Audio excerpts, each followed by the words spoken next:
Yamuna Tira Vanachari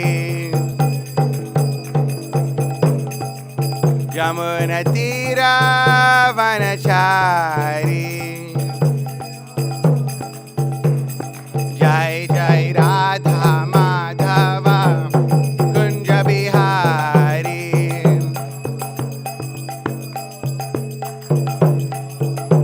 Jai Radha Madhava Kunja Bihari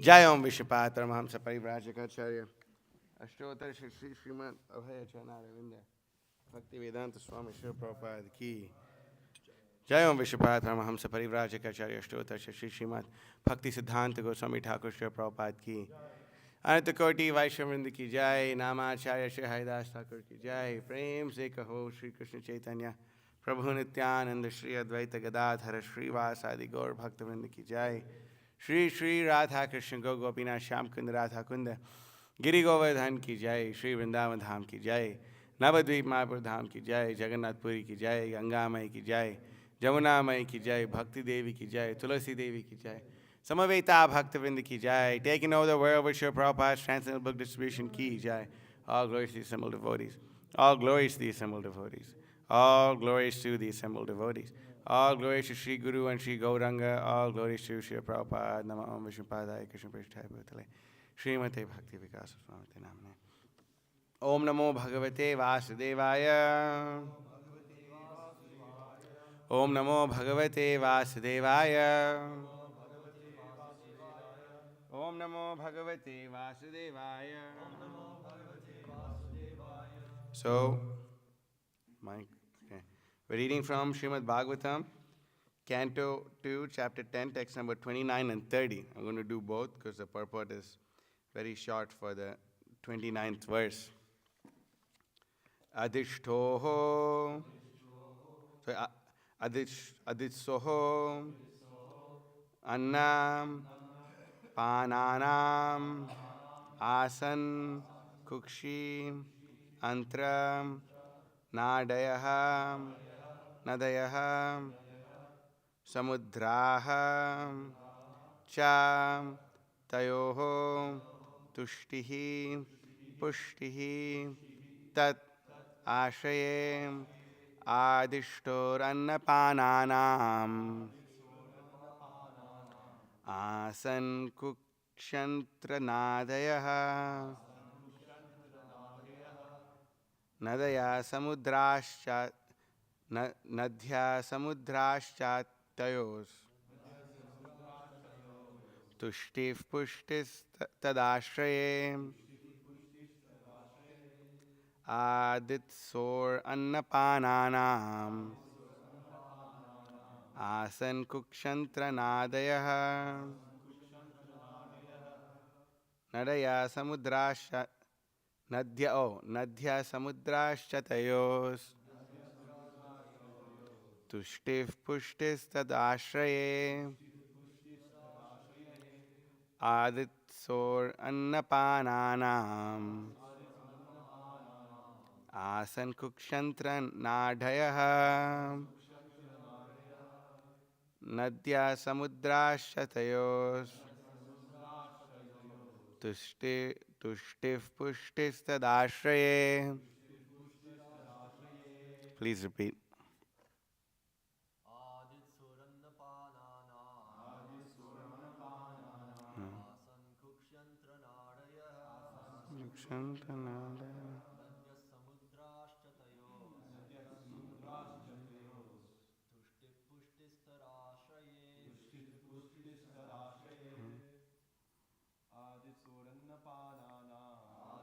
Annapananam,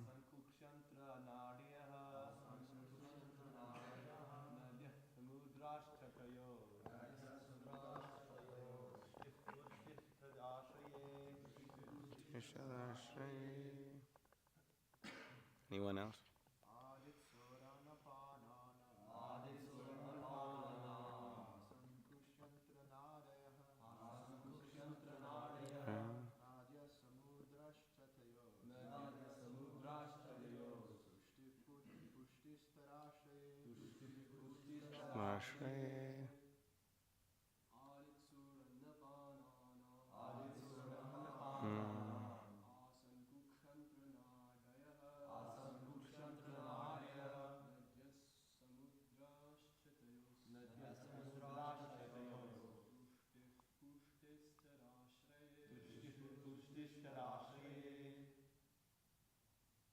Mataji. Annapanana.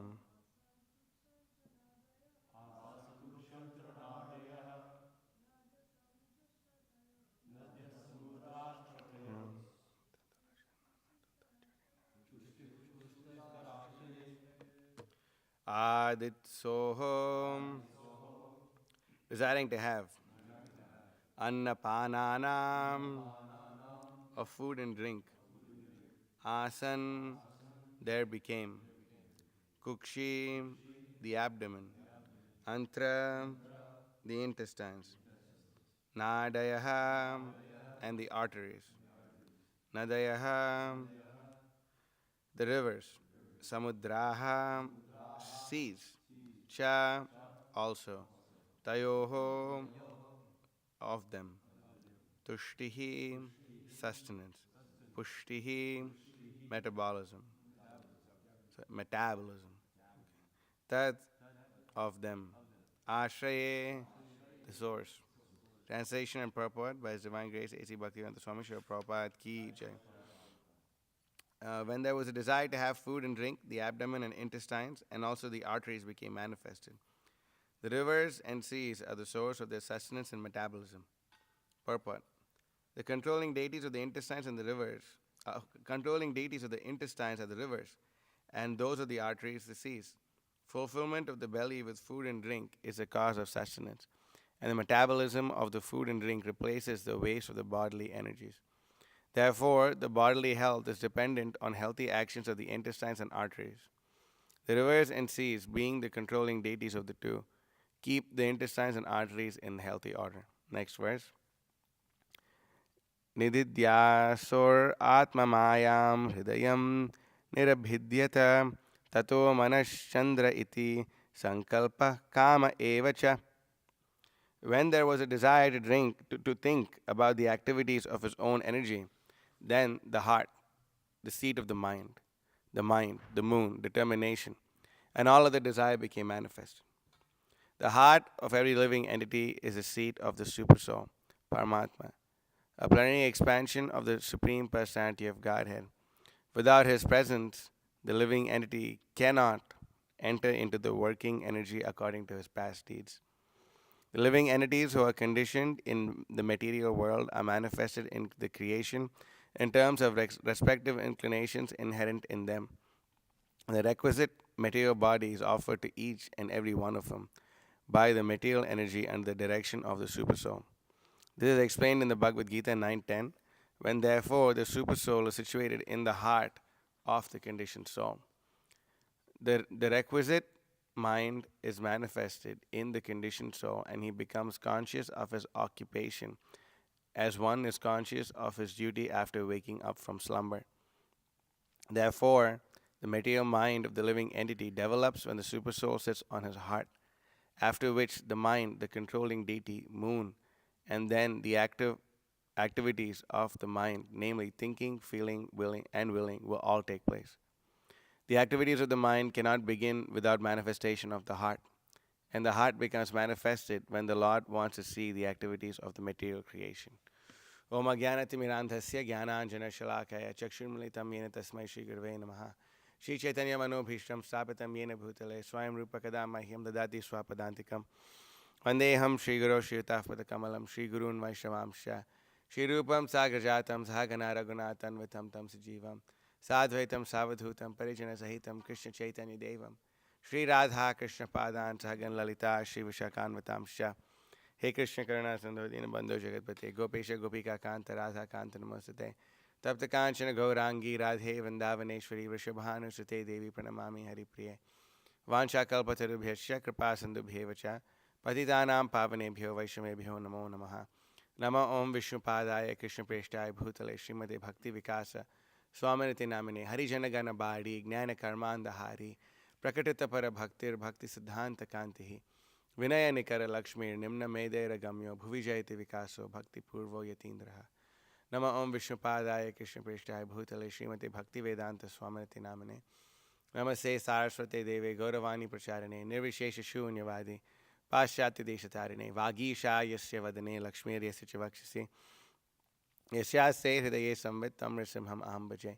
Jai Shri Krishna Chaitanya Prabhu Nityananda, Shri Advaita Gadadhara, Srivasadi Gaur Bhakta Vrinda, Hare Krishna, Krishna Krishna, Hare Hare, Hare Rama, Rama Rama, Hare Hare. So we're reading from this section to Srimad Bhagavatam, and it's titled Bhagavatam is the answer to all questions. And we're going into so many details about how all this came into manifestation, how all our senses, everything that we have, they're all primarily coming from Krishna. Krishna is the source of everything that we see and everything that we know. That's why we know, we read in the Bhagavad Gita, Aham sarvasya prabhavo matta sarvam pravartate iti matva bhajante mam buddha bhava samamvataha. That Krishna is the source of everything, and the intelligent people who know this will actually worship him. So if you want to be intelligent, we have to worship Krishna. But in order for us to worship Krishna, we have to be convinced. We have to be convinced of this. So we may think, oh, what's the big, okay, all right, so what? Okay, there's arteries and veins, and the rivers and the seas are the predominating deities of these things. Okay, so what difference does it actually make for the intestines and the arteries? Okay, so what? Why does it matter? Why does it matter at all? Why does it matters? Because we have to understand these things in truth. When we understand all these points, then we'll be able to free ourselves from all the things which are binding us to this material world. That's why in the Chaitanya Charitamrita it says, Siddhanta balya chitte, nakaro alas, iha haite Krishna lagi sudridamanas. That one should not be lazy in understanding the Siddhanta. Why? Because by doing so, one will be able to develop attachment to Krishna. It's a very important thing. That's why, in America, there's this famous thing, Mahotsaha Prabhu was telling me, called mashed potatoes, right? So, you told me a long time ago anyway, that, that there's this thing called mashed potatoes, and apparently, like, you boil the potatoes and then, like, mash them up or something like that. In Bengal also, there's a dish called Aloo Siddha, which means the essence of aloo, So, Siddhanta means the essence of everything, Siddhanta. The essence of all Vedic knowledge, everything that's there is the essence of everything. So, the Bhagavatam presents us that nectar. It separates everything. This is not a Tamasika Purana where we have to like pick and choose this or that. No, we accept everything in the Srimad Bhagavatam as it is, and we apply it in our life. There's nothing for us to wonder, whether this is true, whether it's not true. No, Srimad Bhagavatam is Purana Mamalam. It's completely free of all malas. It's completely free from all, what's the thing? What's the right word to say? From all imperfections. From all imperfections. It's freed from all imperfections. Mala in one translation of mala is stool. But then it's freed of all contaminations. It's freed of all imperfections, freed of all these things. Why is it free of all these things? Because it's Krishna himself. The Srimad Bhagavatam is Krishna himself. Krishna swadhamo pagate dharma jnanadipi saha kalo nasha drishamesha puranarko dunoditaha. Therefore, we see that when there's the Srimad Bhagavatam and a person gives full attention to the class on the Srimad Bhagavatam, then everything that's troublesome to the heart is destroyed. Nasa prayeshu abhadreshu nityam bhagavati sevaya bhagavati uttama shloke bhaktir bhavati naishiki. This Bhagavatam is full of Uttama shlokas. It's full of the topmost verses glorifying the Supreme Personality of Godhead. The topmost glorification is meant for Krishna, and the Bhagavatam is full of such glorifications. So we should hear the Srimad Bhagavatam with full attention. Why? Because when the Krishna light comes, Krishna Surya Sama Maya Haya Andakar Yahan Krishna Taha Nahi Maya Radhikar. Wherever there is Krishna, Krishna is like it's like the sun. And wherever there is sun, there is no question of darkness. Therefore, when there is Krishna consciousness, when the Bhagavatam is present, then there is no question of darkness in the hearts of the living entities. So we should do everything we possibly can to give full attention in the Bhagavatam class. We should do everything we possibly can to hear this message, because by hearing this, then all these unwanted things will go away. We are in this world, the Bhagavatam explains, we come into this material world because of, we have initial primal contact with the material energy. And that when we come in touch with the material energy, we are completely covered over by avidya upon entering this material world. Max, you can stand up, it'll help you. We can see when we come into this material world, we come in touch with avidya, and this avidya completely covers over the living entity. And this is total unconsciousness of the living entity. We're completely unconscious, and then we are in the body of Mahavishnu. In Mahavishnu, in the Susupti state. And then we have a deha, we have a body, the Shastra explains, that is called the Karna deha. Just like we have the Karna Dakshayi Vishnu. So we're inside Karna Dakshayi Vishnu with the Karna deha. With this body, it's full of these material desires that we have. It's full of all these material desires that we have. And then we are present inside the Karna deha in Susupti. And then when Mahavishnu glances at this material world, then at that point of time, all the living entities are injected into the material nature, into the womb of material nature. That's why you see in the Srimad Bhagavatam, in the Brahma Samhita, it says, Sahasra Shirsha Purusha, Sahasaksha Sahasrapat, Sahasra Bahur Vishwatma, Sahasra Amsha, Sahasrasu. That the Mahavishnu, this portion of Krishna, has thousands upon heads and thousands upon eyes. And the form of Mahavishnu is inconceivable for the living entity to even understand. We do not even have a small conception of this. And my Guru Maharaj, he gives this very amazing example in this lecture. He gives on Ananta Shri, right? Anantarupa. He's giving the example of inconceivability. For example, it's easy for us to conceive of 10 apples. We can conceive of 10 apples. Okay, we've seen 10 apples. Then we could, again, I guess we could conceive of 100 apples. Maybe. What is 1,000 apples? Can we really conceive of it? Okay, I guess it's a big number, but we can't really conceive.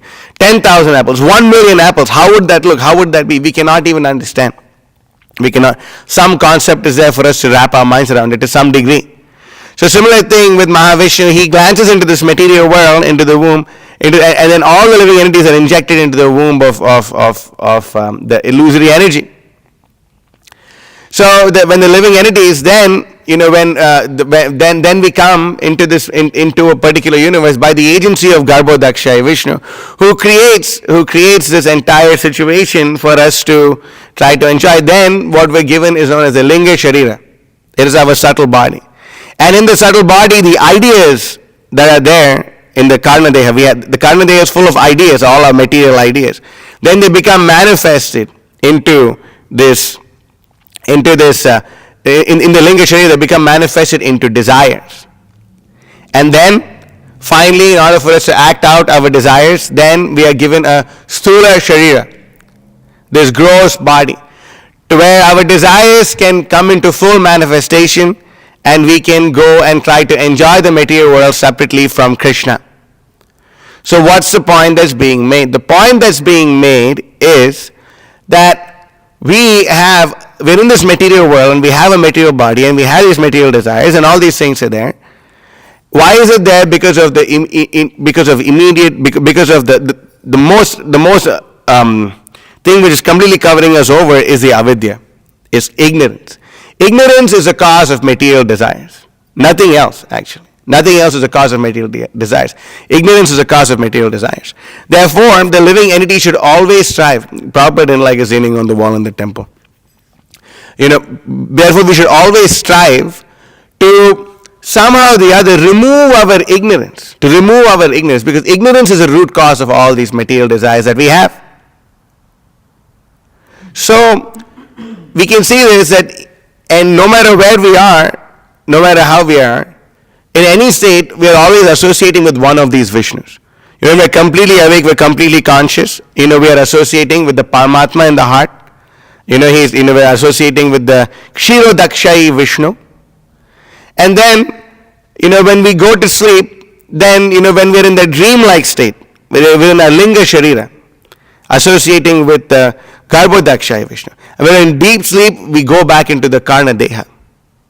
which is present inside Mahavishnu.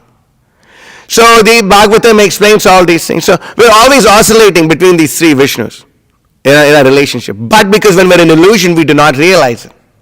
We do not realize it. In order for us to say the words we have to say, in order for us to do the things we have to do, like you're giving an example in that class. We're speaking right now, but we do not really know what vocal cords are being used and this and the other thing. Maybe someone who studies these things, maybe know about the vocal cords, but they do not know all these other things which are going on. It's inconceivable actually how Paramatma is present within everything, and he's controlling everything, and he's doing all these things. It's inconceivable to us actually. Inconceivable. That's why, who has this? Yeah. You can go to Srimad Bhagavatam, Canto 1, Chapter 2. I think it's text number 30. Aso guno mayir bhavai. Oh yeah. Yeah, sa edam sasar jagre bhagavan atma maya sadasad rupaya chaso gunamayo guno vibhuhu. In the beginning of the material creation, the absolute personality of God in its transcendental position created the energies of cause and effect by his own internal energy. Now, next verse. Taya vilashate shveshu guneshu gunavanava anta pravishta abhati vijnanena vrijimbitaha. That's what Prabhupada is speaking about in this verse. After creating the material substance, the Lord Vasudeva expands himself and enters into it. And although he is within the material modes of nature and appears to be one of the created beings, he is always fully enlightened in his transcendental position. That Krishna is there. The minute there's the universal form desires, he wants to see how his material energy is going to work. Then the heart manifests. Then on the heart, the mind manifests. So these things are there. And then if you see the next verse, Aso Gunamaya Yat. Go to the next verse, please. Aso Gunamaya Bhave Bhuta Shukshmendriyatmabi. Swanirmitation Nirvisha Bhungte Bhutesha Tadgunan. So if you see over here in the Sanskrit, it says Shukshmendriya, subtle, Indriya, senses, Atmabhibi, by the living entities. So now the Bhagavatam explains to us how all this works. The Supersoul enters into the bodies of the created beings who are influenced by the modes of material nature and causes them to enjoy the effects of these modes by the subtle mind.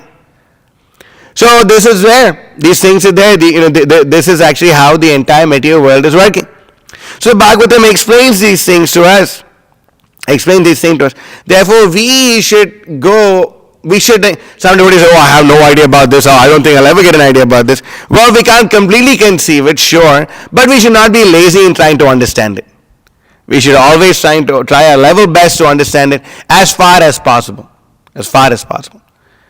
And we should not become overly intellectual either. Like, for example, we were talking to a devotee and we were telling him, hey, anyway, you take this ashwagandha. If you take it, it'll make you energize, this, that, and the other thing. And I told Prabhupada takes it, Bhakti Vikas Maharaj takes it, and then I also take it. And then if these are the effects ashwagandha has, should take it. Oh no, but I want to know how this thing works. I want to know. And then person is sitting and researching. I said, just give up your hogwash. I'm telling you, Prabhupada took it, Bhakti Vikas Maharaj took it. Give up your, don't be overly intellectual. But we should understand what our acharyas is saying. That's the point. We should understand what our acharyas is saying. So when we understand these points, then we will be able to give up our material desires. We have so many material desires. Yes, this deity is there, that deity is here, and they're controlling this. Yes, why do we need to know? Because they're all under Krishna. Because the Bhagavatam gives us the intelligence to see Krishna in everything, everywhere. Ritetam yat pratiyeta na pratiyeta chatmani tadvidyad atmano mayam yata bhasha yatatamaha.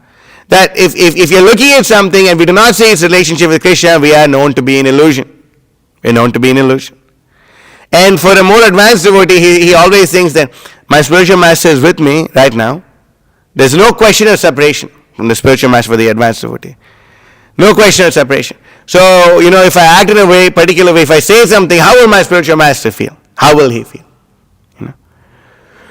So we realize and we understand that we are not impersonalists. We are supremely personalists, actually. We are personal about everything. Everything, we see. Wow, everything is a person in the spiritual world, actually. And Krishna is so powerful that he can even make matter into spirit and spirit into matter. That's Krishna's potency. Very amazing, actually. So when we're reading this over here, we should understand these points.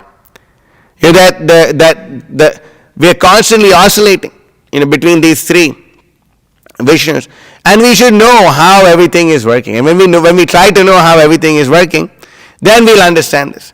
That's why the Srimad Bhagavatam, it helps us understand everything perfectly well, and the Acharyas teach us how to apply all the principles of the Srimad Bhagavatam perfectly well.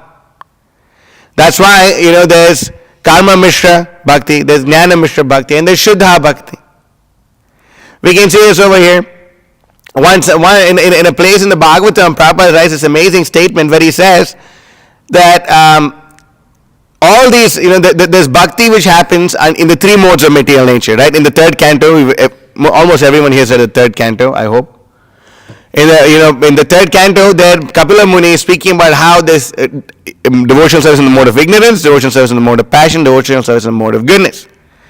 And all these three Prabhupada says simply there to maintain the material world.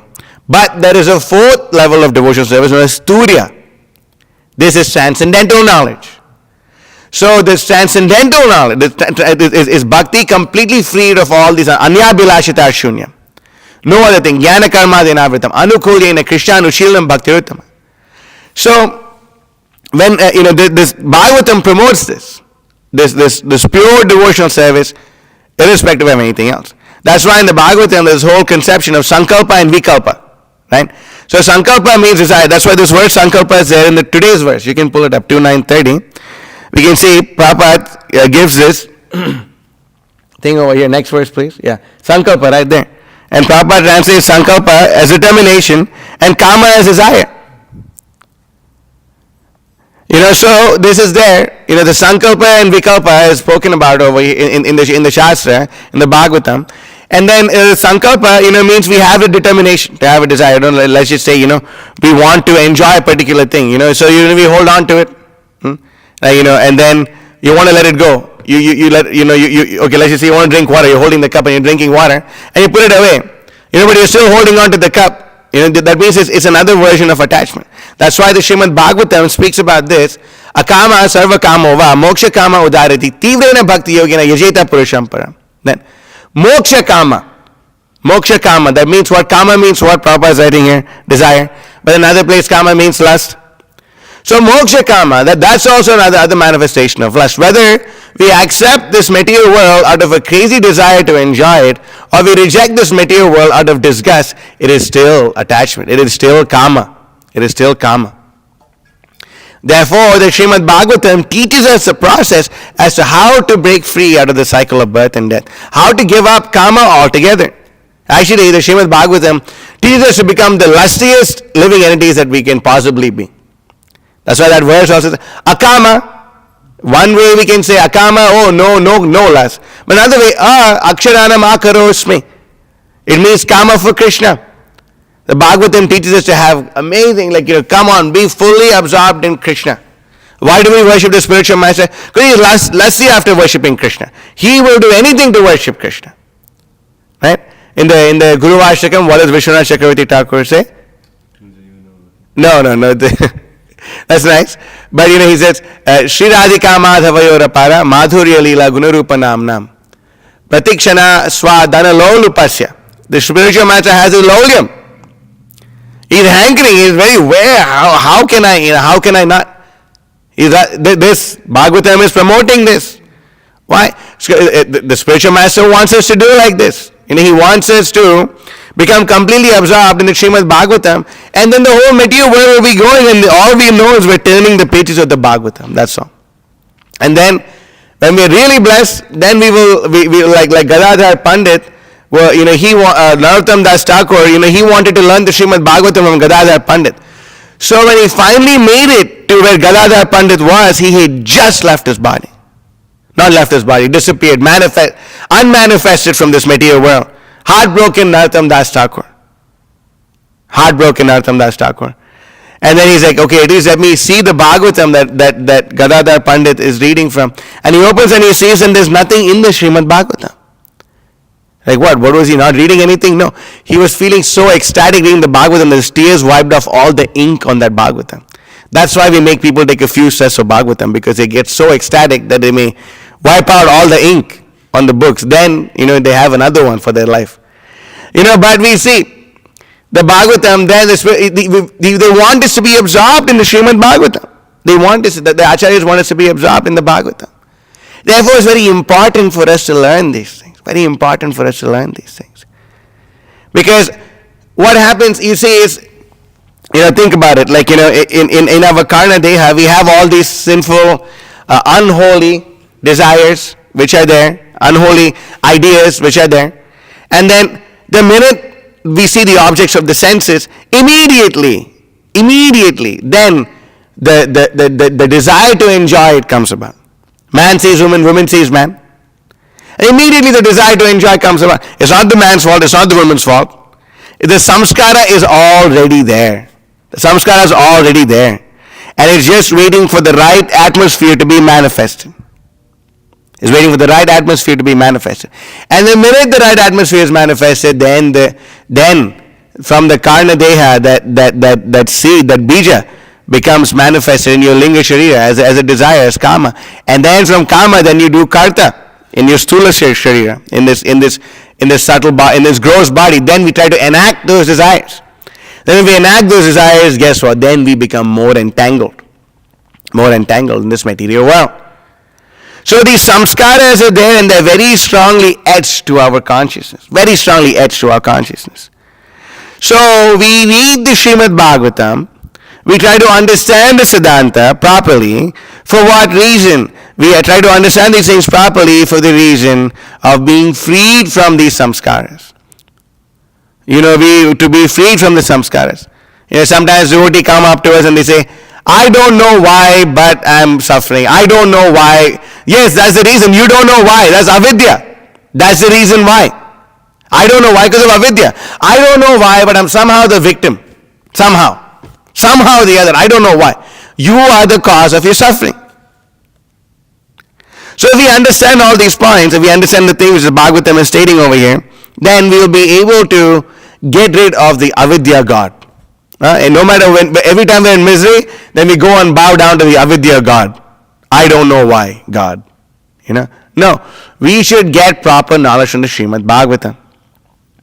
It's very important.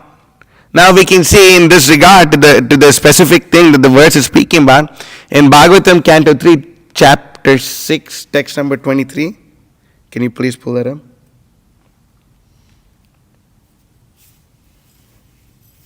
So, Buddhim chasya vinirbhinnam vagisho. That's amazing. Hey, look, that's amazing. We found it. Vagisho dishnyam avishat. Bodhenam shena bodhavyam pratipatir yato bhavet. Can you spray my hands? Translation. When the intelligence of the gigantic, this is the universal form separately became manifest, Brahma, the Lord of the Vedas, entered into it with partial power of understanding, and thus an object of understanding is experienced by the living entities. Thank you. Then next verse. This is exactly, there's very similar words in this. Do you have both the apps, like the other app, like Pocket Vedas and Veda Base? Do you have both? Are you that advanced? Oh, neophyte. Okay. So if you see today's verse also, the similar words are being used. Hridayam and nirbhinnam. We can see this over here. Hridayam nirabhidyata. So Hridayam chasya nirbhinnam chandrama dishnayam avishat. Manasam shena yena sau vikiryam pratipadyate. So then we can see, after that, the heart of the gigantic form separately manifested itself and entered into the moon, demigod, with partial mental activity. Thus the living entity can conduct his mental speculations. So that's exactly the verse that Prabhupada is quoting in this purport. Prabhupada is exactly this. Everything Prabhupada says is a verse from Shastra. Just that we are so stupid and dumb that we don't know what verses are being quoted. But Prabhupada is quoting these exact verses. Prabhupada is quoting. Next verse. Atmanam chasya nirbhinnam. Again, nirbhinnam. The exact same. That's amazing. Abhimano vishat padam karmanam shena yena so kartavyam pratipadyate. Thereafter, the materialistic ego. Now, this is also being spoken about in this verse that we read today.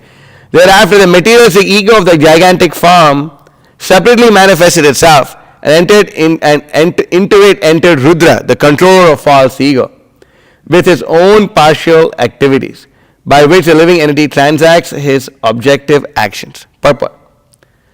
The false ego of materialistic identity is controlled by the demigod Rudra, an incarnation of Lord Shiva. Rudra is an incarnation of the Supreme Lord who controls the mode of ignorance within material nature. The activities of the false ego are based on the objective of the body and mind. Most persons conducted by the false ego are controlled by Lord Shiva.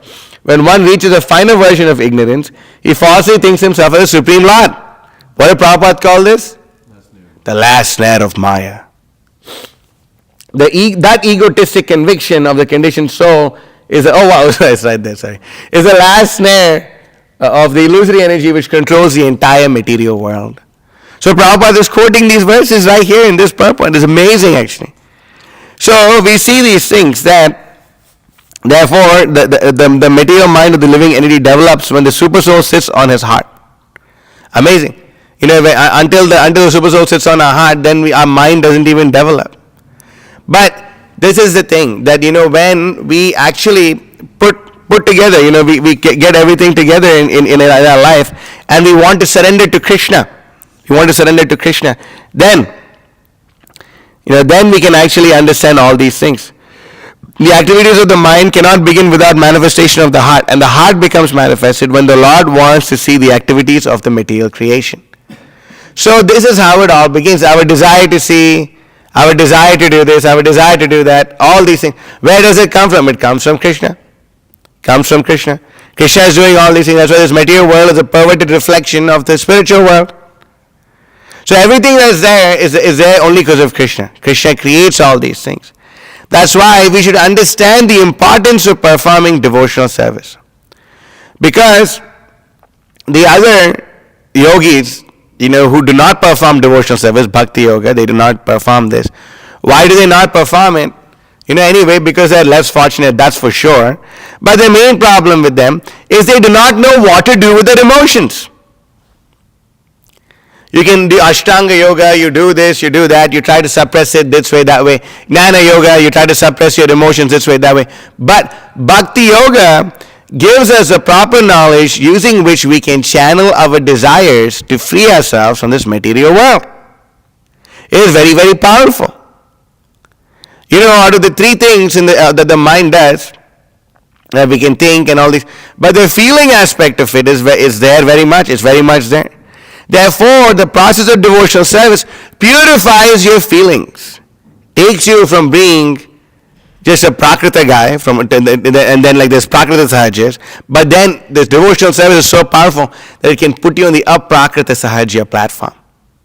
That's amazing actually. Your emotions can become completely transcendental. And we do not act on the basis of feeling of the mundane world, but we act on the basis of the feeling of the previous acharyas. That's why it's important for us to understand the mood of Srila Prabhupada. The mood. This is no joke actually. To understand the mood of Srila Prabhupada. What did Prabhupada want? What did Prabhupada want? How did Prabhupada want? If you're building this temple, and then when we come to this temple, we see, my Guru Maharaj, he told this to Gokul Chandra Prabhu, you're building all this temple, but the main thing you should always think about, if Srila Prabhupada walked into this temple and looked at it, what would he say? Understand the mood of the previous acharyas. Understand the mood of the previous acharyas. That's why it's so important for us to perform devotional service. Because we can understand the mood. Oh, this is how Bhakti devotional service is so strong that we can completely, purify our emotions, purify our existence. The subtle body will be burnt. There's a really short verse in the third canto of the Srimad Bhagavatam. It's the shortest verse in the Bhagavatam as far as my memory holds. That it says that if you perform devotional service, then the material subtle body is completely burnt. Your linga sharira is completely burnt away. And then you have direct perception of the super soul. So that is the power of devotional service.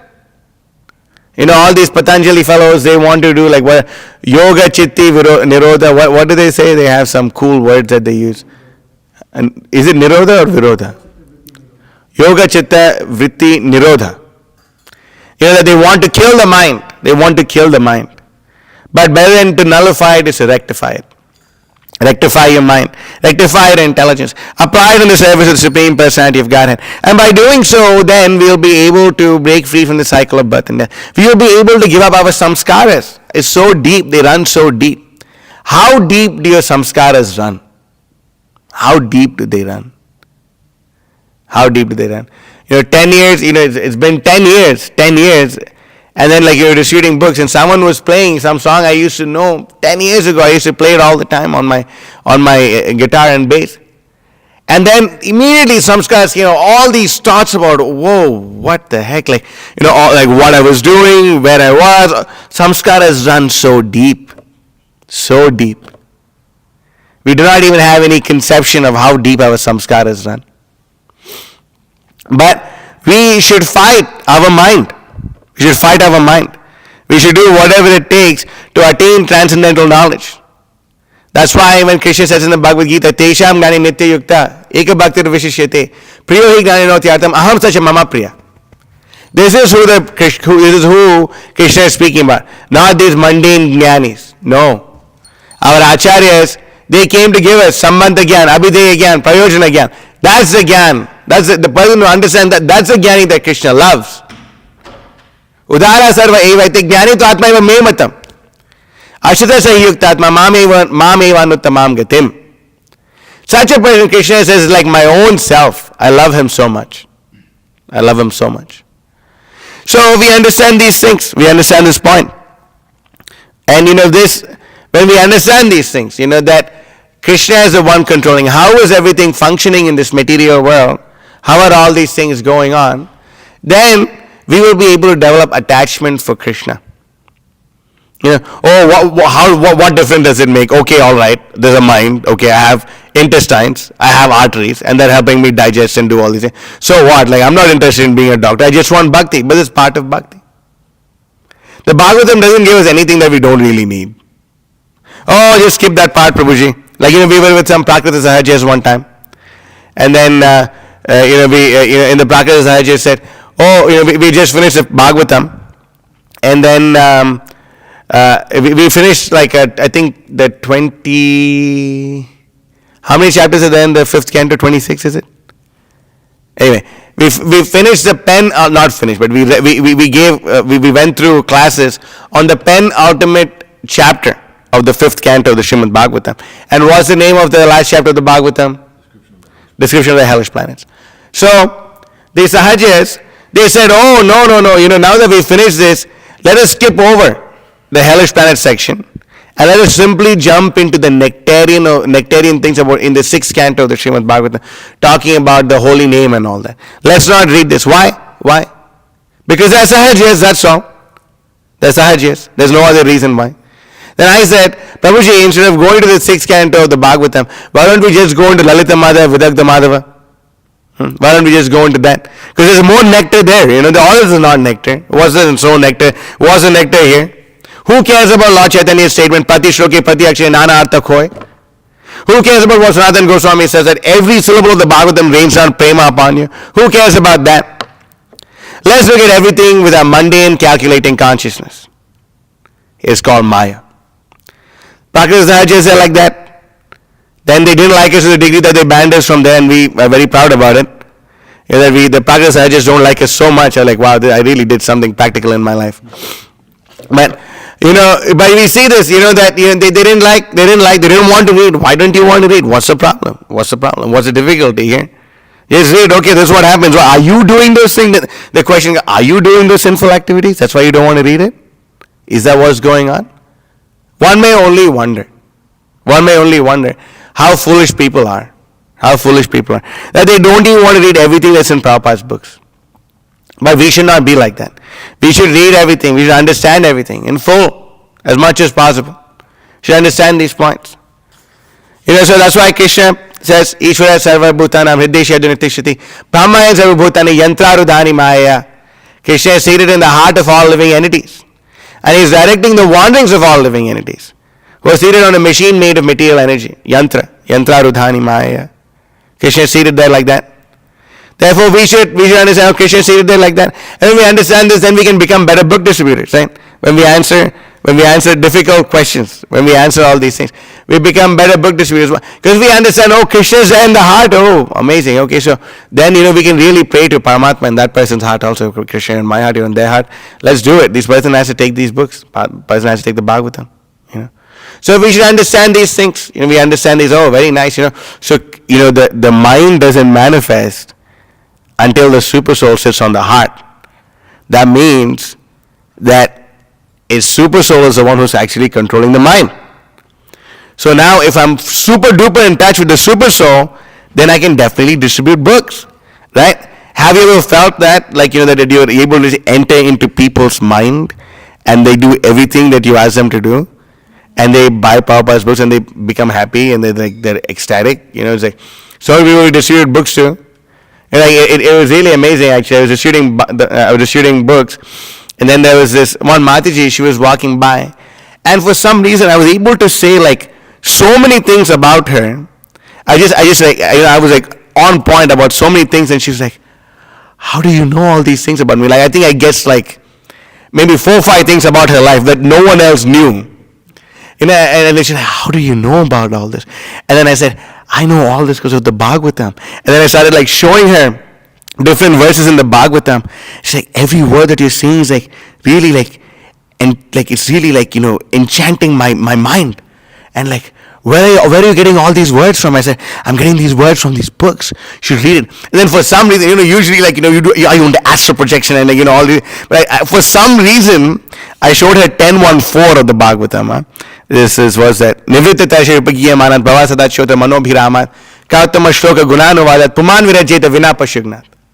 That I showed him this verse, and then the translation: glorification of the Supreme Personality of Godhead is performed in the Parampara system.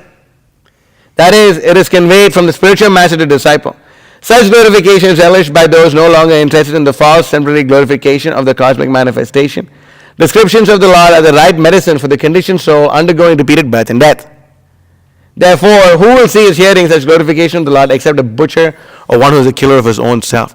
She's like, oh my God, this is so amazing. And she was really and I was showing a couple of other verses, and she's really ecstatic. And then, she I think gave $360 or $370, something like that. And she bought the Bhagavatam and that's the day that I broke the Western Sapta record. So she bought the Bhagavatam and the Sapta, and then she told me, I have to tell you something. I said, what? She said, a few days ago, you came to me in my dream and you were telling me the story. I'm like, oh my God, what? And she's like, you came, you were for some reason, she said for some reason I was in India and you were in India and you came to me in my dream and you were telling me this knowledge. I said, Miss, can I please take a video of you saying this? She's like, no, I want this to be private. I said, all right. But I was thinking, dude, that's far out. That's far out. I was thinking, I came to, I want to distribute books to her, and then that's crazy. That's crazy, You have to focus on distributing books, man. Just that's all you got to do. And you can get. Do you remember that Mataji? She was a little, but that was crazy. You remember her, right? She was like, oh my Lord, Chaitanya, dude. That gives you faith, dude. I swear to God, I was that gave me faith, man. We got to just chant around and think about book distribution. Eat, breathe, live, book distribution. And bro, imagine Krishna preps them. Oh, bro, you want to be meeting this person, okay, bro? And makes them buy. I was really trying to make her a silver donor, but I didn't want to push her, But she got it, and she met Kamalini. Dude, this was so weird. Before she left, I wanted to get your permission. Is it okay if I meditate upon your picture while I'm chanting? I taught her to chant. I said, please don't, please, Mataji, please don't do that. Then I showed her a picture of Srila Prabhupada. I showed her the picture of Prabhupada in a Bhagavad, and I said, meditate upon him. He's the guru. And she's like, okay. And I don't remember her name. I think I have a number. I don't know anyway. But Kamalini Mataji was like, yeah, you should do it. I do it too. And she said, Mataji, stop messing with her. Stop messing with her. Come on, But she was like, no. He's meditate. He's her guru and he's my guru's guru. And she's like, okay, I'll do it like that, And then she came back, bro, and we freaking hooked her up with the prasadam, And it's amazing, actually. It's crazy, actually. It's really crazy. We cannot conceive of what's going on here. Krishna is really in control. Krishna is really Krishna is in control. So when we tap into that potency, it's like nectar. It's really nectar. It's like that internal potency, right, Jacob? How you feel it, right? And when that's there, the mundane emotions are removed, and you just get on the, like, all right, bro, let's get into it. Come on. I remember that day, the 45 Sapta day, I was just doing whatever. I was dancing. I was trying to do like the fake moonwalk, like Michael. I was doing any freaking thing I possibly could think of, and people were just buying at one point we were doing so many Saptas that people were saying. People who didn't get the books were seeing people who bought the books walking around, and they came up to say, "This is where all the books are, Mom. This is where the books are."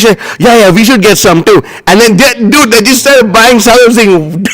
Oh my God! I was like, that was freaking. That was crazy, man. That's the day that Janu distributed 4 Bhagavatams too.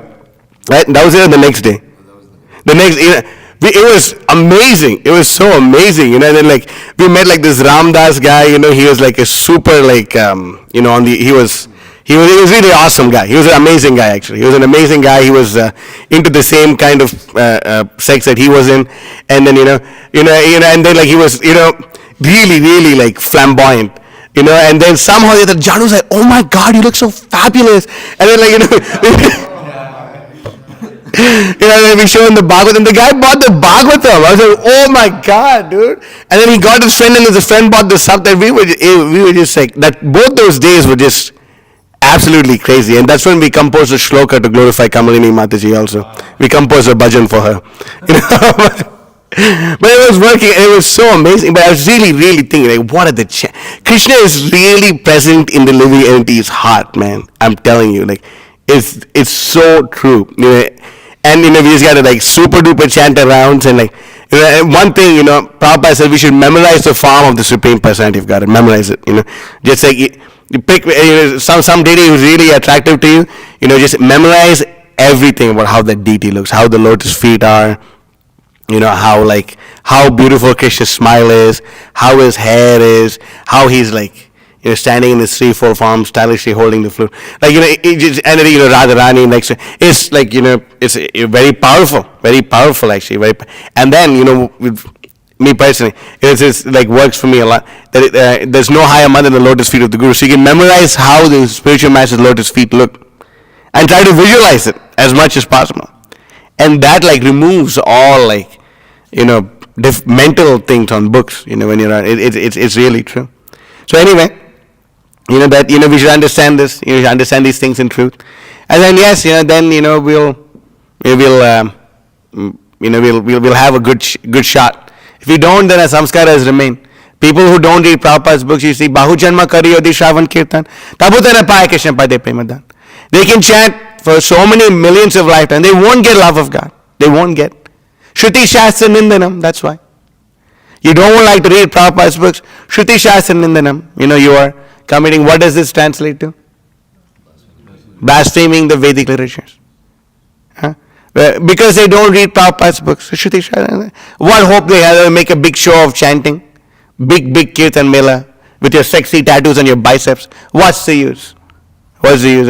You can chant, "Oh hey Vaishnav Thakur," but you don't give a fig about what the Vaishnav Thakur is saying. What's the use? What are you going to achieve? Nothing.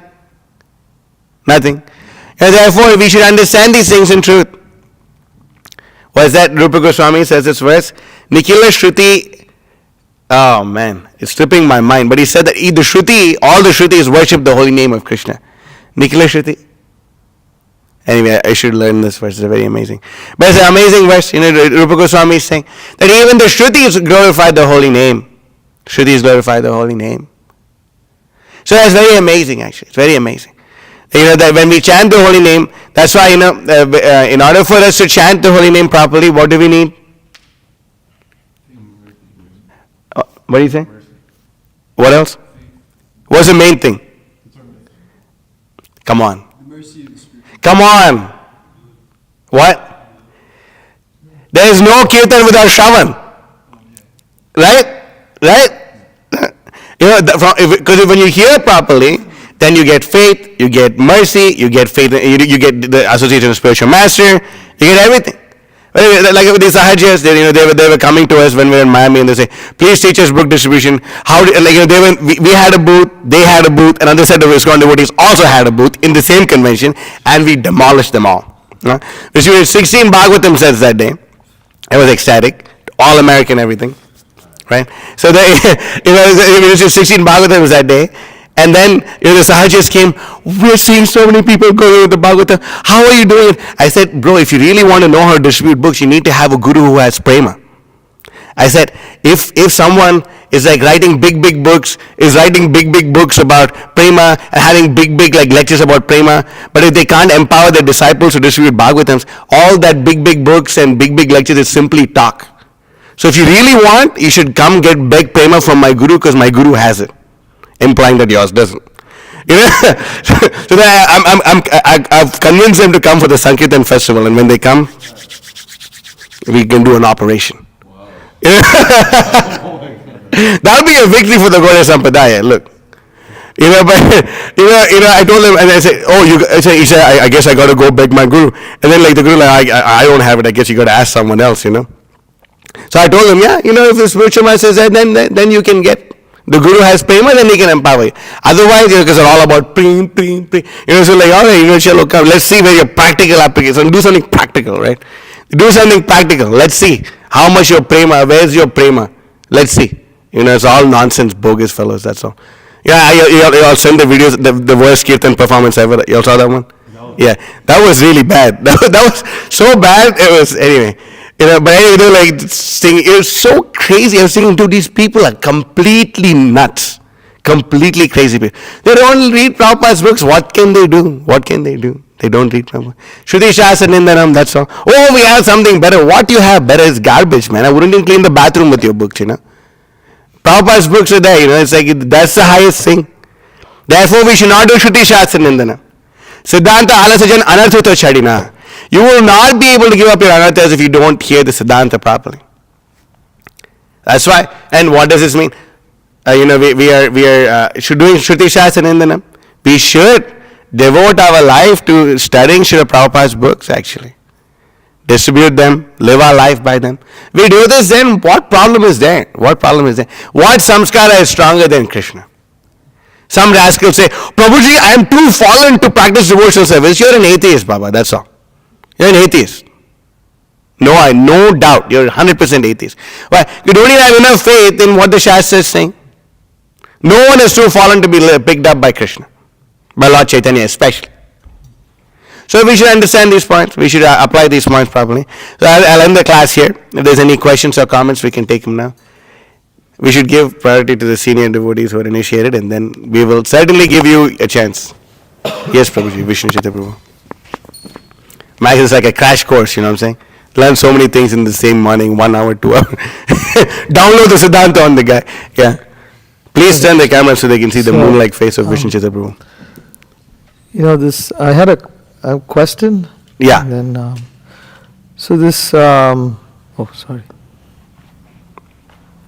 this Karanadeha Linga Deha. Yeah. So this is mentioned in the Srimad Bhagavatam, Canto 11.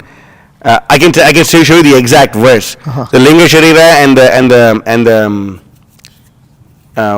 Sthula Sharira is also mentioned in Jaiva Dharma by Bhakti Vinod Thakur. Oh. And all our previous Acharya also speak about Karna Deha. Suhotra Maharaj also was speaking. Could you give me references? Yeah, I could send it to you. You want me to? I could pull it up right now. No, they don't have to give it right now. I was curious because I couldn't find it on Veda base. Really? I found it on Veda base, Prabhu. Karana Deha. My Veda base is better than yours. Karna Deha, I didn't. Karna Sharira or causal body. Okay.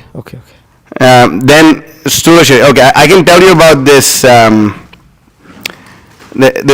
direct quote. Okay, this is from Jaiva Dharma. Okay. You could share it to me later. I'd want to take a note of it. Okay.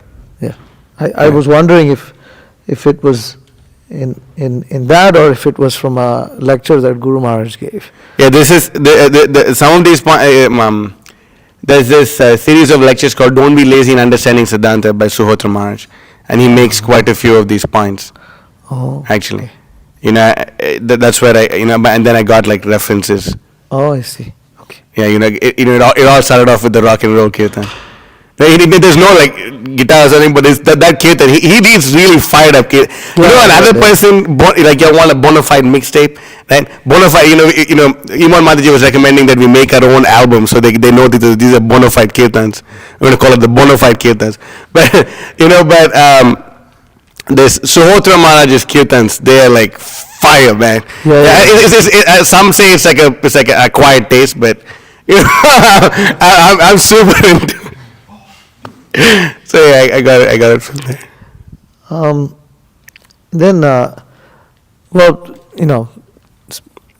after what you said, I was thinking we were having some discussions earlier last week, and how as you progress in devotional service,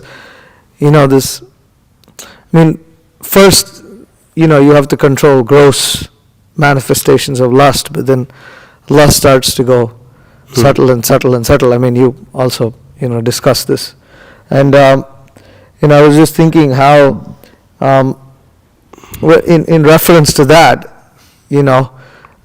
as you progress in devotional service, it seems that you first control lusty desires on the gross platform, then the subtle body, and then further you go to, you said linga sharira, and then further the karana sharira, and then that's when you're completely free, liberated of lusty desires. And it seems that engagement in devotional service also seems to begin and go in the same way, meaning like first you engage your gross body, but your mind is still somewhere else.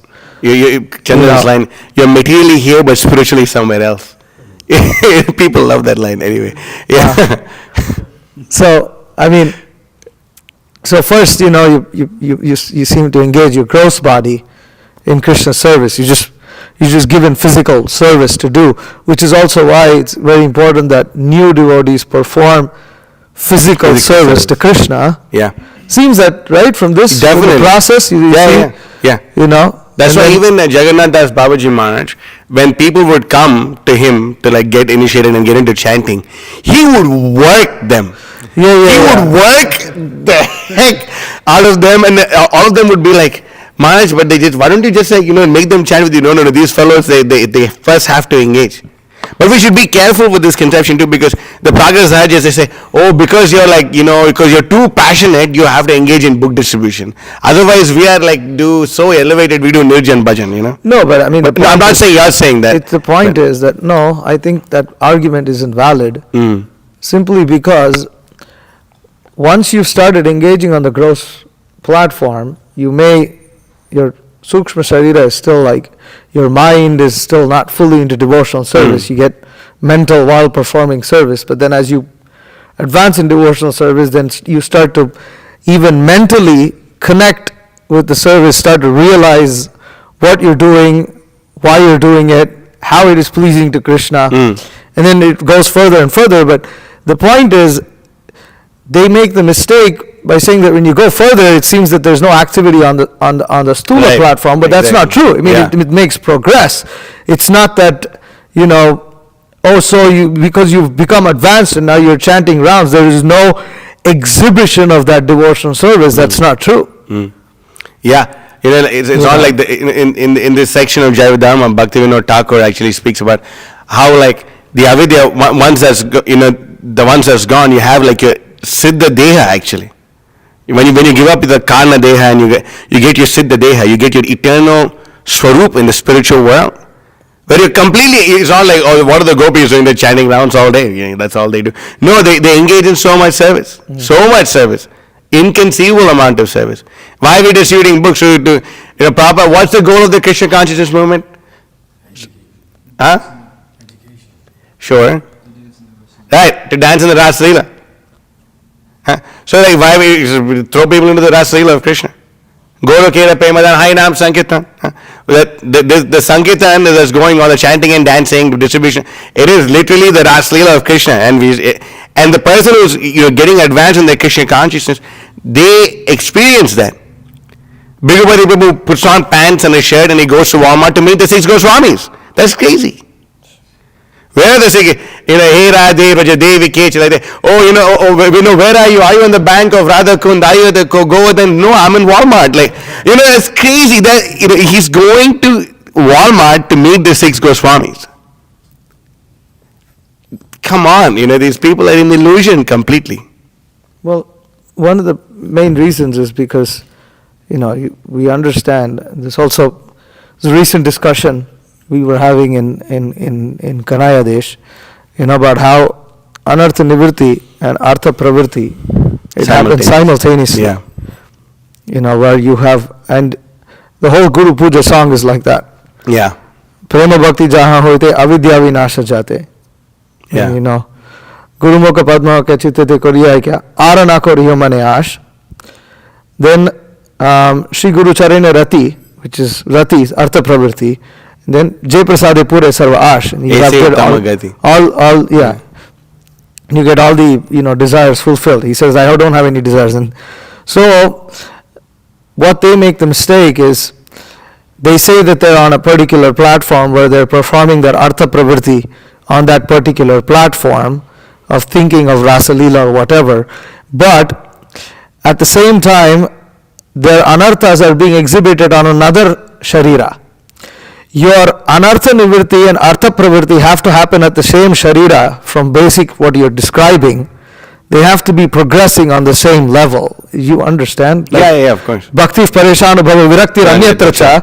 It happens on the same platform that you're advancing.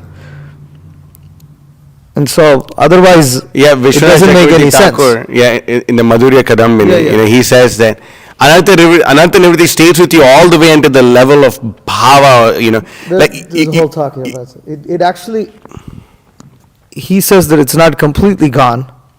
He says there's complete and then there's absolute. Complete is in the stage of prema. Yeah. Absolute is when you enter the Bhauma Leela of Krishna.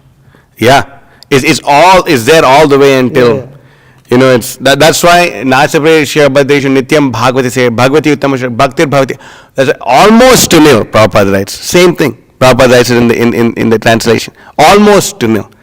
Why? Because we've been here a while. We got to clean up. Chaitodarpana Marjanam. Yes, Matsya Prabhu. I also have a question about these three bodies, specifically what you were saying about associating with the Purush avatars. There's one statement that kind of came to mind whenever you were talking about this. Prabhupada said that the reason we feel rejuvenated after sleep is because in the state of deep sleep we're associating with the super soul. But you were saying in the state of waking, that's when we're associating with super soul, and so that's a statement by Jiva Goswami, by the way. He writes that in the Bhagavad Sandarbha. But we see that this. What does Jiva Goswami write? That when you enter into deep sleep, you feel rejuvenated because you're coming in touch with the Paramatma. But there's there's other statements also where they say you're associating with all this. The Linga Sharira is associated with this. The gross body is associated with the Paramatma. And when you're really deep in your sleep, you're associated with the Karna Deha. That's the point that's being made. That's these different stages of consciousness, you're associated with different material bodies. That's the point that I was making. There's a reference for that. There's a reference for that. So how to understand this point then? That I have to do more research in it. But I'll tell you. Maybe it's the super soul of the universe, of the yeah, that's actually the right thing. That the super soul of the entire that's why this body is also known as Kshudra Brahmanda. Kshudra means very small. Brahmanda means universe. Body is called Kshudra Brahmanda. So the super soul is that's also from I can send you this stuff. So this is the super soul is present. That's is the super soul of our body. Then there's the Garbhodakshaya Vishnu, who is the super soul of the universe. And then there's Mahavishnu, the super soul of the material world. So we understand like that. Okay. Anything else? Yes, Max. I had two questions. Yes, Prabhu. My first question is, you mentioned earlier that when you're engaging in devotional service, at some point, your subtle body, like your mind, it burns up. Mm-hmm. I'm having trouble understanding that. Can you explain that again? Because like you're still in this body. How do you live in this body without a mind, without intelligence? Is Krishna has taken complete control. All your material body, if your material mind goes away, then you get a spiritual mind. You understand you get your spiritual senses all together. You understand? It's not like we're like Shunyavadis where, if this thing goes away. Like, for example, Srila Prabhupada's transcendental form is in his samadhi. It's in Vrindavan. The transcendental form of Prabhupada is still there. The transcendental form of Ramanujacharya is still there. It's not like they have material bodies. It's like the Krishna consciousness spiritualizes your material existence. So your mind becomes spiritualized. Your intelligence becomes spiritualized. Your body becomes spiritualized. That's the effect of devotional service. Do you understand? You still don't understand. So, what part don't you understand? Like, how can it happen? So do you not feel pain anymore when your body becomes spiritual? Do you not feel pain anymore? I'll tell you, Srila Prabhupada, the Kaviraj came. The Kaviraj is the Ayurvedic doctor. He came and he kept his hand on Srila Prabhupada's lotus hand. And he saw that Srila Prabhupada, the amount of pain that an ordinary person would be experiencing, no one would be able to tolerate it. But Prabhupada was completely transcendental to the pain in his body. So the pain may be there, but a person becomes transcendental to all these things. The Acharyas, it may appear that, Srila Prabhupada's body looks a little different now, it appears that it's so. But the Acharyas do that in order to show the living entities how to be Krishna conscious and how to be detached from these things. So that's what Krishna consciousness does. And most of the time, to understand this knowledge, we need to get purified. That's why in the Bhagavad Gita, Krishna says, Nityam yajna pratishtitaha. Where he says that when we perform the yajna, when we perform a sacrifice, this word sacrifice is very amazing. It's a sacrum factere. It's a Latin word, which means that factere, like factory, and sacrum, sacred. To make sacred. Sacrifice makes you sacred. So when we perform this sacrifice, then we will be able to get all the knowledge. Nityam yajna pratishtitaha. You will actually be able to get knowledge from the thing of sacrifice. So in order for us to understand, we're not just like some intellectual people, like armchair philosophers. Like we know some people who, they read Bhagavatam, they do some big armchair philosophy and they speculate and then they become like the biggest, anyway, not such a nice person on the planet. They become like that. Why? Because they're not engaging in yajna. You can intellectualize, be an armchair philosopher all you want, but when you perform yajna, you get purified. Once there was a person, he was talking to Srila Prabhupada, and he was telling Srila Prabhupada that, Prabhupada, all your disciples, they are, they must have been great yogis in their past life. They must be great yogis in their past life. That's why the minute they came in touch with you, they immediately got attracted to you. Because they have previous samskaras. And Prabhupada was saying, what nonsense are you talking? These guys, they had all, what great yogis. And Prabhupada said, why don't you become a great yogi? Prabhupada as an Indian guy. And of course he said, he used the classic, I don't know why. Prabhupada says, you're not becoming a great yogi because you do not want to surrender, you rascal. You don't want to surrender. So if you surrender, then all the knowledge, everything will be revealed to you. That's why the Shvetashvatara Upanishad, last verse says, Yasya deve parabhakti reta deve tata guru, tasya ite katita hyata prakashante mahatmanaha. For those who have implicit faith in the words of the spiritual master and implicit faith in Krishna, all the imports of Shastras revealed to them. So purification is needed. I had that experience. When I first came, somehow I got the Brahma Samhita and I was reading and I couldn't understand jack squat. Then after distributing books for 2-3 years, I opened it and like, wow, now I'm able to understand more. And the more you do yajna, the more you understand. Why? Because it's not ink on paper. There's not some mundane knowledge. It's not like some thing that some drunkard is teaching in like some university somewhere. No, this is sentient knowledge. And you can actually read. And when the more you read, the more it's revealed to you. Otherwise, why do people read Ramayana so much? Everyone knows what happens in the Ramayana. There's people who read Ramayana every day. Every day they read Ramayana. You think they don't know what they're so stupid, like goldfish, that they forget what happens next? No. They're purified. Like your lecture is like playing through my ears right now, the one that you gave in. Okay. But it gets purified. They get purified and therefore they're able to read. So therefore, nityam yajna pratishtitaha. If you really want to understand, you have to perform yajna. In order to do that, you have to surrender. When you surrender, you'll get knowledge. If you don't surrender, you'll remain a fool. And you'll suffer. So the choice is ours. Yes, Prabhu, what's your question?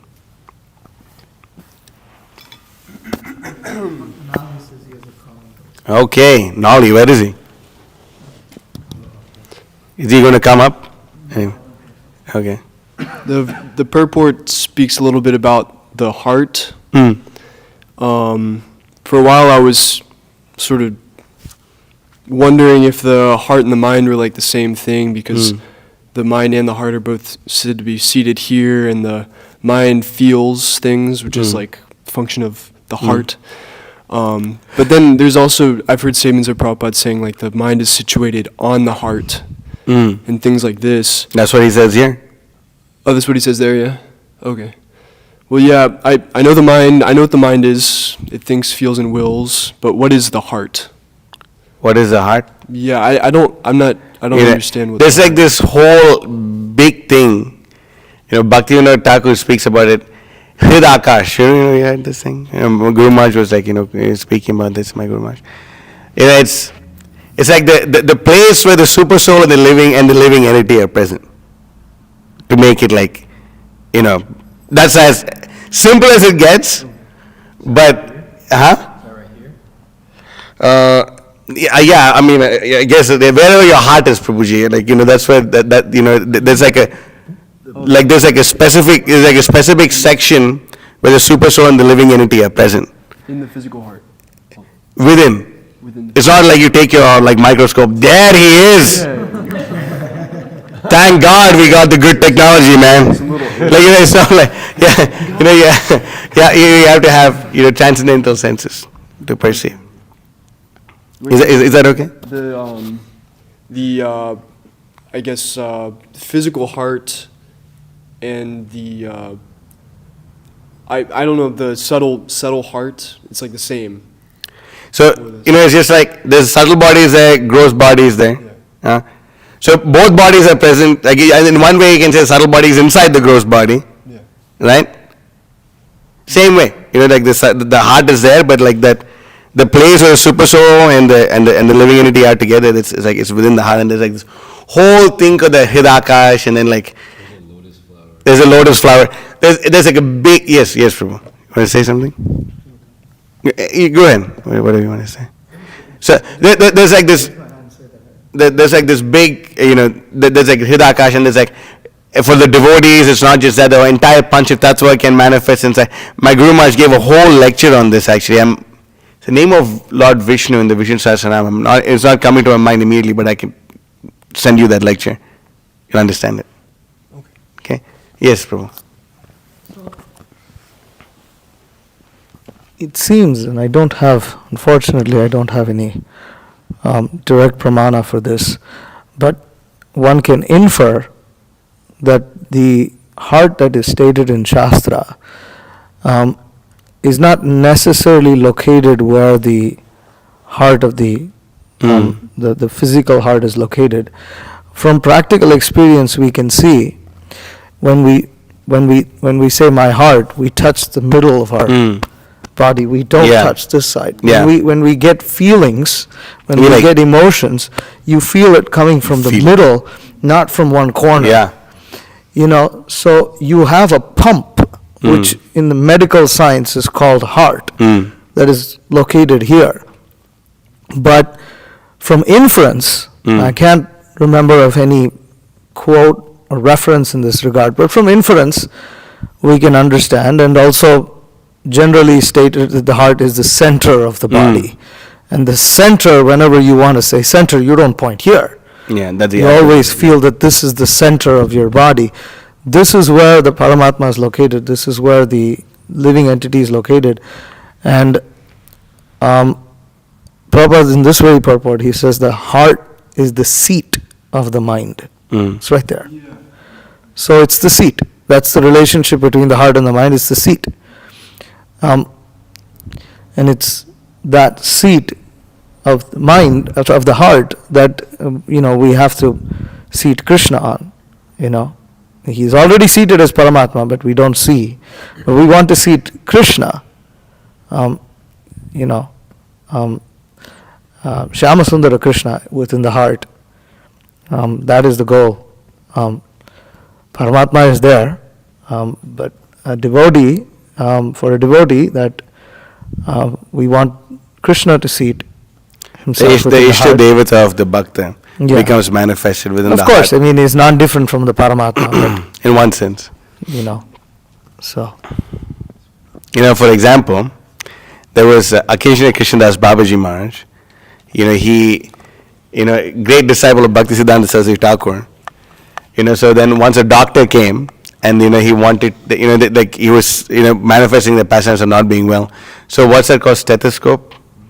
He kept the stethoscope on his heart, and then he was really bewildered, and he took it out, put it again, and then when he kept it on his heart, what he could hear? Hare Krishna, Krishna Krishna, Hare Hare, Hare Rama, Rama Rama, Hare Hare.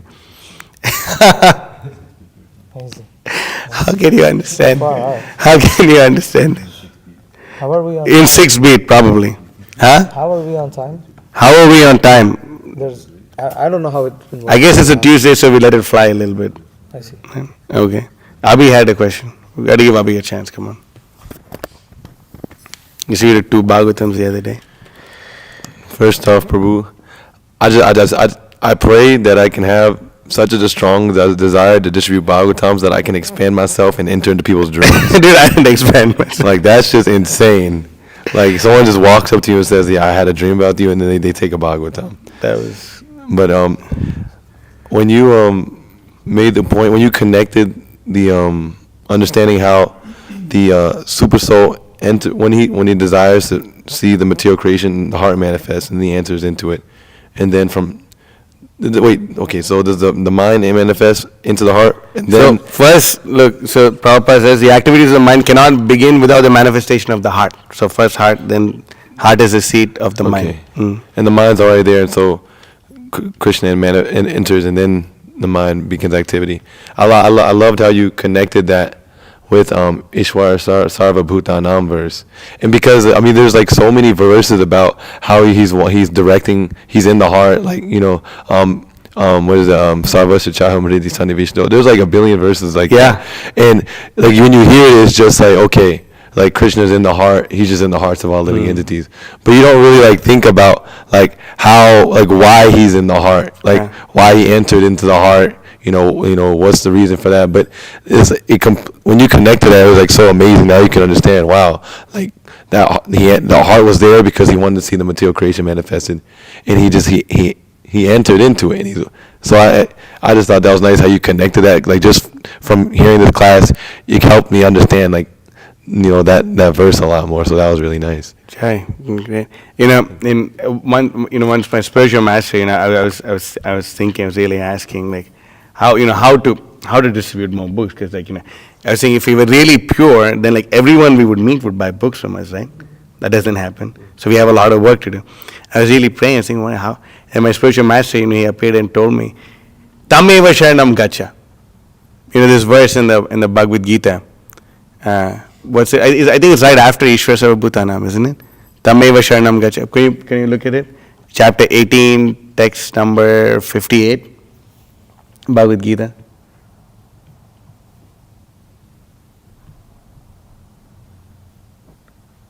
Go next, Prabhu. Next. Keep going. After this. Go after this. There you go. Yeah, this is it. This is what my Guru Maharaj told me. Tameva huh? Don't worry about it. But and I asked him, in New Talavan, I can tell you in person. But you were there with me when I had this conversation with him in New Talavan. So in the Linga Sharira. So then I asked him about this, and he said, yes, that's how you do it. Tameva Sharanam Gacha, Sarva Bhavena Bharata, Tat Prasadat Param Shantim Sthanam Prapsisi Shashvatam. Surrender unto him utterly, O Arjuna. By his grace, you will attain transcendental peace in the supreme and eternal abode. Tameva Sharanam Gacha. Surrender utterly. That's actually a Bhaktisiddhanta Saraswati Thakur word. He uses utter humility. Huh? So surrender unto him utterly. So we have to utterly surrender to him. Yeah, and this point you were making about how you happen to say something to this Mataji about like something like that no one knows about, and these instances happen so much on book distribution. Yeah. It's insane. Like in connection with the Paramama, because when me and Nick were at this spiritual convention, it was so weird because I was talking to this Mataji and her daughter, and like they were into it, but they were like how do I know this is like the real thing? Y'all are like the real thing, and I was trying to convince her, but then and then I was just like. For some reason, it's just like, some reasons things just pop in your head and you just say things, And then I was like, Miss, because I call my aunt, Titi, like that's what I called her growing up. So I was going to say you remind me of my Titi, but I stuttered. I was like, you remind me of my aunt. But then I corrected. I said, you remind me of my aunt Titi. But I don't have an aunt named Titi, but it just came out like that. And then she just like her and her daughter just looked at me really weird. And then Nick just looked at me like I was crazy. I thought I said something really weird too. I was like, I just said something super weird just now. And they just looked at me, and then Nick was like trying so hard not to laugh. He was looking at me like I was like insane. And I was like, oh, I just ruined the sale. But then they were like, how do you know Titi? They were like, how do you know my aunt Titi? I was like, Miss, you have an aunt Titi. And then she was like, she just passed away. Oh, that's the BMSC experience that they want. Oh my God. And I was like, yes, Miss, this is the real. And then she like, this was supposed to happen, and she just gave me $15 to take a Bhakti stack. Wow, bro.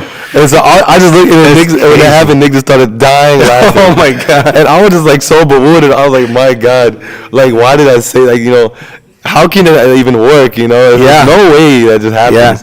Yeah. I remember we were in Times Square distributing books, and then Gopal Champu was distributing books to someone, and then for some reason he said, hey, my ASAP Rocky says this, and then the guy was just like, bro, ASAP Rocky is my cousin, and and then he bought the books from him. I still remember dude, what the heck? It's so crazy. It is. Krishna is that self-sufficient philosopher who's been fulfilling everyone's desire since time immemorial. So he can do it. He can really do it. You can see it's practical, it's real, Nityam yagya pratishtita. You get knowledge by performing yagya. Yes, Nali has something? Wow, I never experienced this in my life. Okay, Nali, you ready? Someone else calling up. Because I'm the one calling up all the time. Yes. Go ahead, Nali. Okay. I was just going to relate something I saw on Memories of Prabhupada, or Remembering Srila Prabhupada. Bhavananda Prabhu was telling, you should watch it yourself because I probably won't relate it the best, but he was telling how Prabhupada was on one of his walks, and he mentioned, he said, I didn't want to come here, and but Krishna sent me, and they were thinking he was talking about America, but then someone further asked him, and he said, no, I didn't want to come to this material world, but Krishna sent me. He said, you have to write those books. You have to go. Yeah. I just thought that was really amazing. You were talking about the potency of Srila Prabhupada's books. It's really amazing. Krishna personally sent him to give us this knowledge. Yeah, Prabhupada says, just studying the books. That the exact quote is that you just go to the material world and write your books, I will take care of everything. He said that to Bhagavan also. So, it's a real thing. So, last but not the least, Matajis, do you have anything? Yes.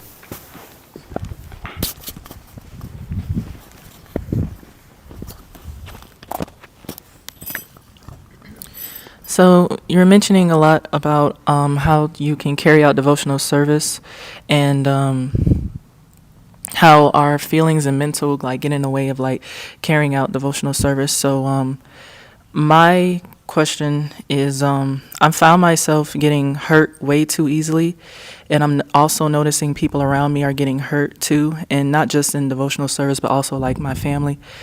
So we can say that it's the mind, and we can also say that we're in our mental state. And I'm conflicted between, on one side, just letting go of my emotions and just say, like, carry out devotional service, just do it, and along the way you'll just get purified. But then on the other hand, it's starting to build up, unwanted things and just anarthas, and basically. So I just want to know what should the mood be, and what should you do when your feelings do hinder your devotional service? Do the needful to get the job done. That's what you just do the needful. I mean, one thing my Brahmachari leader told me when I was new: don't think, just do. And that really helped me so much. I think, it immediately gets you off the mental platform, actually. So like emotions and this, that. I mean, the problem is, all these problems arise when we're not engaged enough. We have too much time to like fight amongst each other. Like if you're really engaged, like you may want to fight, but you're really hungry, so you eat. And and then you may want to fight, but then you're too tired and you go to sleep. I mean, you may want to fight, but you got rounds to chant.